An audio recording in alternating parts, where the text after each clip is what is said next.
नमस्कार, मी विलास आव्हाड. आपण पाहताय AV9 एक्सप्रेस.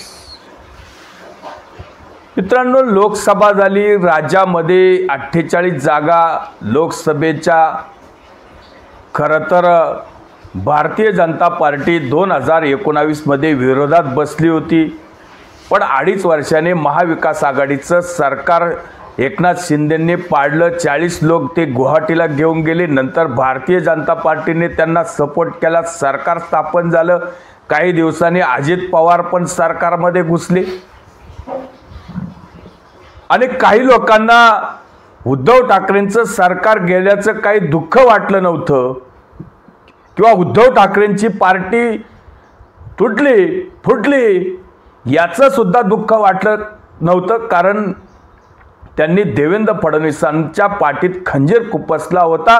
लोक म्हणायचे देवेंद्र फडणवीसांनी उद्धव ठाकरेंचा बदला घेतला. उद्धव ठाकरे चुकले होते, देवेंद्र फडणवीसांनी सुधारून घेतलं. पण ते जे काही दिवसाने अजित पवार जेव्हा सरकारमध्ये सामील झाले त्यावेळेस बाकी काही गोष्टी खटकल्या. लोकांना पण खटकल्या, राष्ट्रवादीच्या लोकांना खटकल्या, भारतीय जनता पार्टीच्या लोकांना खटकल्या. आणि वयोवृद्ध असलेले ज्येष्ठ नेते किंवा कथित जाणते राजे बारामतीचे काका शरद पवार यांना ते फार मोठं लागलं. लोकांना असं वाटलं की या वयामध्ये पवार साहेबांना अजित पवारांनी दुःख द्यायला नको होतं आणि या सगळ्या गोष्टीचं उगाचच श्रेय देवेंद्र फडणवीसांनी घेतलं की मी याचा पक्ष फोडला, मी त्याला बदला गेला, मी याला धडा शिकवला. आणि रिकाम जे काही शिंदेंना बरोबर आणलं किंवा अजित पवारांना बरोबर आणलं, हे दोन पक्ष फुटल्याचं सगळं खापर देवेंद्र फडणवीसांवर फुटलं. आता त्याच्यानंतरची परिस्थिती निर्माण झाली. शरद पवारांनी मग ठरवलं की आपल्याला आपला नवीन पक्ष, त्याची स्थापना. नंतर सगळ्या प्रक्रिया सुरू झाल्या. अजित पवारांना घड्याळ भेटलं आणि एकनाथ शिंदेंना धनुष्य पण भेटलं. हे दोन्ही पक्षाचे चिन्ह नवीन पक्ष यांना उद्धव ठाकरेंना आणि शरद पवारांना घ्यावे लागले. महाविकास आघाडीमध्ये हे 3 पक्ष.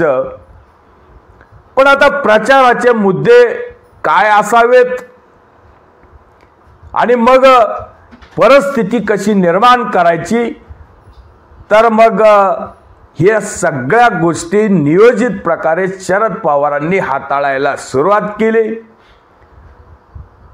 मग आंदोलन असेल, उपोषण असेल, मग जरांगे नावाच्या एका उपोषणकर्त्याला या सगळ्या गोष्टीची सुपारी देण्यात आली. आंतरवली सराटीमध्ये जरांगेंना बसवलं. मराठा समाजाच्या मागण्या, आरक्षण, या सगळ्या समाजाला आरक्षण मिळण्यासाठी जरांगे बसले.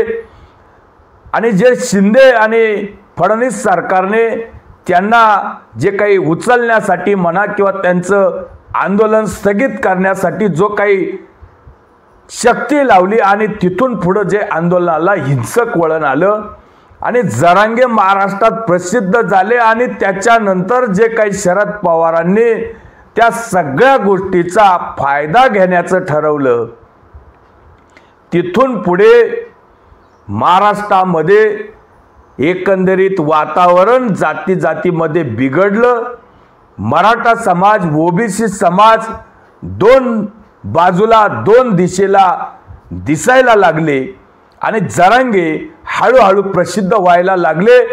जरांगेंना रोज एक स्क्रिप्ट यायची, त्या पद्धतीने जरांगे रोज ते वाचत असायचे आणि ती स्क्रिप्ट काकांकडूनच येत होती, बारामतीच्या करामती काकांकडूनच येत होती. हे पण वारंवार सिद्ध झाले. जी काही रसद येत असेल, पैसा येत असेल, तो सुद्धा मोठ्या प्रमाणामधून राष्ट्रवादी शरद पवार पक्षाकडून येत होता. रोहित पवार आणि राजेश टोपे वेळोवेळी रात्रीच्या वेळेत जरांगेंना भेटत होते. या सगळ्या गोष्टी महाराष्ट्राने पाहिलेल्या आहेत आणि याचा फायदा लोकसभेला कसा घ्यायचा हे राष्ट्रवादी पक्षाचे सर्वा शरद पवारांनी ठरवलं आणि मग मोठ्या प्रमाणामध्ये आपण पाहिलं असेल की लोकसभेमध्ये 10 जागा शरद पवारांच्या पक्षाने लढवल्या आणि त्यापैकी 8 जागा निवडून आणण्यामध्ये शरद पवारांना यश आले। 80% स्ट्राईक रेट आहे शरद पवारांचा, तो कुठल्याच पक्षाचा नाहीये। तेव्हा शरद पवारांना जरांगेंचा फायदा झाला। जरांगेंनी जातीवादी प्रचार केला, नंतर जरांगेंनी बोट दाखवून किंवा नावं घेऊन सुद्धा याला पाडा त्याला पाडा अशा पद्धतीचा विषारी प्रचार सुद्धा जरांगेंनी राष्ट्रवादीसाठी केला। मोठ्या प्रमाणात शरद पवारांनाच जरांगेचा फायदा झाला। आता शरद पवार किती नाकारत असेल किंवा शरद पवारची पार्टी जरांगेंनी आम्हाला काही मदत केली नसेल असंही म्हणत नाही, पण उमेदवार जरांगेंना कित्येक वेळा भेटायला जातात ते शरद पवार तर तसं जरांगेंना काही मानत सुद्धा नाही। आता उद्या शरद पवार मानतील न मानतील हा प्रश्न तर वेगळाच आहे, कारण शरद पवारांनी असे कित्येक जे काही वापरलेले कार्यकर्ते असे फेकून दिलेले, त्या शरद पवार जरांगेंना अजून माहीत नाही। शरद पवारांचं वय वर्ष जवळजवळ 85 आहे, त्यातले 60 वर्ष शरद पवारांनी राजकारण केलेले। जरांगे सारखे असे कित्येक आले गेले आणि संपले मेले, तरी शरद पवारांचा ठाव ते घेऊ शकले नाही। तर जरांगे कुठली चीज आहे, त्यामुळं आपल्याला त्या गोष्टीवर बोलायचे, ती म्हणजे संसदेमध्ये धन्यवाद प्रस्तावावर बोलताना राष्ट्रवादी काँग्रेसचे खासदार अमोल कोल्हे यांनी ज्या काही आपल्या भाषणामध्ये जरांगे आणि जरांगेंच्या बाबतीत किंवा ओबीसी समाज, मराठा समाज किंवा मराठ्यांना आरक्षण मिळालं पाहिजे, ओबीसी आरक्षणाला धक्का न लागता मिळालं पाहिजे, या सगळ्या गोष्टीचा व्हिडिओ पहिला तुम्ही पाहून घ्या। सरकार से दरख्वास्त है कि जातिगत जनगणना कराई जाए और किसी भी के आरक्षण को ठेस ना पहुंचाते हुए मराठा समाज को भी आरक्षण दिया जाए। और सर अंत में मराठी में इतना ही कहूंगा की कोल्हे अगदी जोशामध्ये म्हणतात की मराठा समाजाला आरक्षण मिळालं पाहिजे, पण ओबीसीला धक्का न लागता मिळालं पाहिजे। आणि जरांगेंची मागणी काय? जरांगे रोज म्हणतात की आम्हाला वेगळं आरक्षण नकोय, आम्हाला ओबीसी मधूनच आरक्षण पाहिजे। खरं तर ज्या गोष्टीचं समर्थन जरांगे बरोबर अनेक राष्ट्रवादीच्या उमेदवारांनी केलं, म्हणून हे लोक संसदेत पोहोचले। मोठ्या प्रमाणामध्ये जे बीडचे खासदार आपल्याला इथं टेबल वाजवताना दिसतात, बजरंग सोनवणे ज्यांनी पंकजाताई मुंडेंचा पराभव केलाय, अगदी निसटता पराभव पंकजाताईंचा झालेला आहे आणि बीडमध्ये मोठ्या प्रमाणामध्ये जातीवाद झाला। इथं वाजवा तुतारी हटवा वंजारी अशा पद्धतीच्या घोषणा सुद्धा आपण ऐकल्या असतील, पण आज अमोल कोल्हे काय म्हणतात?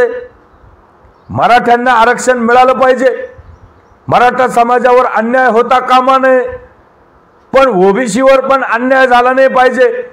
ओबीसी मधून मराठ्यांना आरक्षण नाही तर वेगळं आरक्षण द्या, अशा पद्धतीची मागणी अमोल कोल्हे संसदेत करतात आणि पाठीमागं बजरंग सोनवणे टाळ्या वाजवतात, टेबल वाजवतात।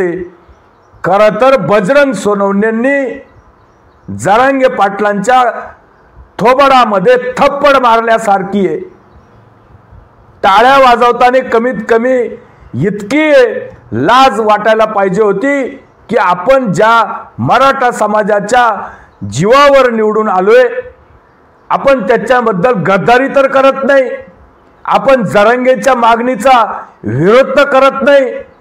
आपल्याला तर ओबीसी मधून आरक्षण पाहिजे होतं, अशा पद्धतीचा विषारी प्रचार करून आपण निवडून आलोय आणि आपलं काम झालं, आपला बोंबील वाजला, मग आपण संसदेत बसल्यावर जरांगेच्या विरोधात अमोल कोल्हे बोलतात. ओबीसी स्वतः अमोल कोल्हे ओबीसी आहेत आणि ते ओबीसीचं समर्थनच करतील. राष्ट्रवादीत असतील तरी ते मराठा समाजाचं समर्थन कधीच करू शकत नाही. त्यांनी सांगितलं ओबीसी मधून मराठा समाजाला आरक्षण देताच येणार नाही. ते कधीच अशा पद्धतीचं मूर्खपणाचं मागणी करणार नाही, वक्तव्य करणार नाही. पण बजरंग सोनवणे बाकी टेबल वाजवतात. त्यांना जरांगे पाटलांचा विसर पडलाय का ही गोष्ट आपल्याला दाखवून द्यायची आहे. आणि जरांगे पाटलांना वापरून यूज अँड थ्रो बजरंग सोनवणेंनी केलंय का, किंवा ही शरद पवारांची खेळी आहेत का. खरं तर त्या व्हिडिओमध्ये आपल्याला सुप्रियाताई सुळे पण दिसतात.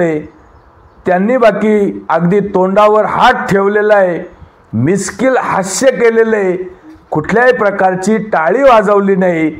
टेबल पण सुप्रियाताईंनी वाजवला नाही.